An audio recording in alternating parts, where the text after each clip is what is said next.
नमस्कार शेतकरी मित्रांनो, आज आपण 5/1/2025 रोजी बोलाणे शिवारात आलेलो आहोत. शेतकरी आहेत रमेश अर्जुन कोळी यांच्या शेतामध्ये आपण आलेलो आहोत. गेल्या 2 आठवड्यापूर्वी यांना आपण व्हिडिओ बनवलेला होता आणि त्यानंतर आता त्यांना आपण स्टीमरिच बायो आणि शेत अशी औषधी दिलेली होती आणि त्यानंतर 8 दिवसांनी रॅपअप आणि आपलं शेत आणि स्टीमरिच दिलेला आहे. तरी आपण चला त्यांच्याकडे जाऊया. नमस्कार दादा. नमस्कार. आपलं नाव? रमेश अर्जुन कोळी. आपलं गाव? बोलाणा. आपला मोबाईल नंबर? 97 65 12 26 03. तर आपलं नेटसर्फ कंपनीची औषधी आम्ही तुम्हाला 2 आठवड्यापूर्वी दिलेली होती. तरी तुम्हाला रिझल्ट कसा मिळाला हे आमच्या शेतकऱ्यांना सांगाल का जरा? एकदम भारी. तुम्ही बघू शकता शेता.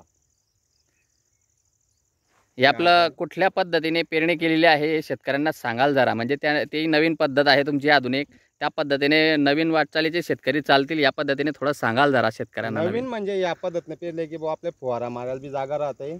बरोबर. आणि मध्ये अंतर 3 फूट सोडला आहे. बरोबर.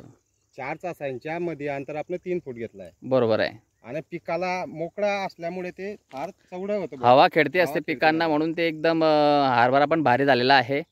आता तुम्ही बघू शकता फक्त 1 फूट अंतर राहिलेलं आहे 3 फूट. बरोबर. या 3 फुटाच्या मधला जो गॅप आहे हा या 3 फुटाच्या याच्यामध्ये फक्त 1 फूट अंतर राहिलेलं आहे. आपलं कोरडवाहू क्षेत्र आहे. हां, पाणी कुठलंही भरलेलं नाही इथे. म्हणजे हे अतिउत्तम आहे. कोरडवाहू बघू शकता शेत कसं आहे बा आता हरभरा.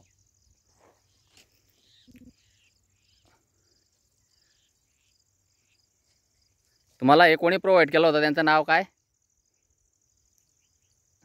सुताराचं ते मिस्त्री होते आमच्या बाजूचे, ते 2 वर्षापासून मारत होते ही औषधी. बरोबर. मग आपण यंदा असा विचार केला की आपण बी मारून पाहू. बघा बरोबर. शेजारी येते. चालेल. ते आपले भरपूर फायदा झाला त्याचा. मग शेतकऱ्यांनी मारावं की नाही मारावं? येतं मारायलाच पाहिजे, पण मग आता शेतकरी कसा विश्वास ठेवता नाही. तुम्ही सांगितलं तर विश्वास ठेवतीलच. आपले फरक पडला तर आपण तुम्ही सामने पाहू शकता. चला, धन्यवाद.